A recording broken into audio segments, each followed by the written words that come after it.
yam tang in snap ik kanal kot jong ka wei ka actress ka balaka hapo shalong yakane ka actress lakha ha ka arpo tarik benai baar jong usnem khat khandai phau kabaladon laipu san snem karta lakhai ka ni ka actress hakane ka nong ba shalong ka jongi pa jong ka udai uchartar akotan ca batakmi ka dei ka basushong haying ka bakarteng ka papripol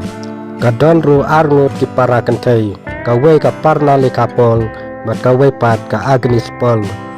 ka ne ka actress nikdong ka lale school sa Assam Valley School jong ka jala Assam bat nang tapat kala lai pan puli sa Bishop Cotton School kabadon hapo kanong ba Bangalore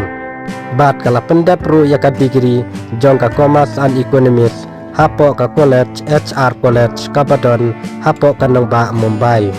haka banikong kalayo ak hakijing penbena advertise namta ka mobile phone BlackBerry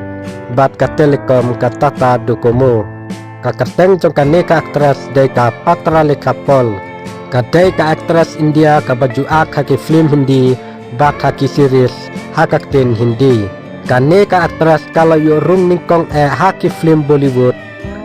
dai ka film ka bakerteng City Light kabalapen me house name Arjar Khatsau na kane ka film kalayo ya ka kurs nam Screen Award kum ka actress thamai ka batbet tam house name Arjar Khatsau kala pauro haki streaming bat ka balaak haki series kum ka Dead and Alive jong usnem Arjar Khatnyau nangta saha ka film Naru Ki Janu jong usnem Arjar Khatra bat ka film Me Hero Bol Rahahu jong usnem Arjar Arpuwei bat ka wei pat ka film Or Ye Par jong usnem Arjar Arpuar bat nangta ka film ka Badang Sudep jong usnem Arjar Arpusau ka bakerteng de Kandahar Hajak Shua bakan yatho kane ka actress kaladon kajing yadei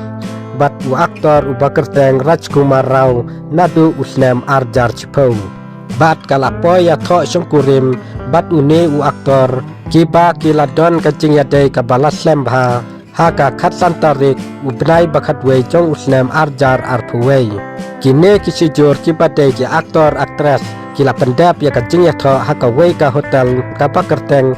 ka Oberoi Suk Villas Spa Resort kabadon hapo kanong ba Chandigarh jong ka jala Haryana bat Punjab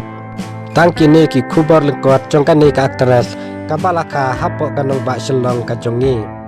khublai sibon ngin sai kenduk pat haki wipat ki video ki bakum kini kan mau ban subscribe bat like bat share yakane ka channel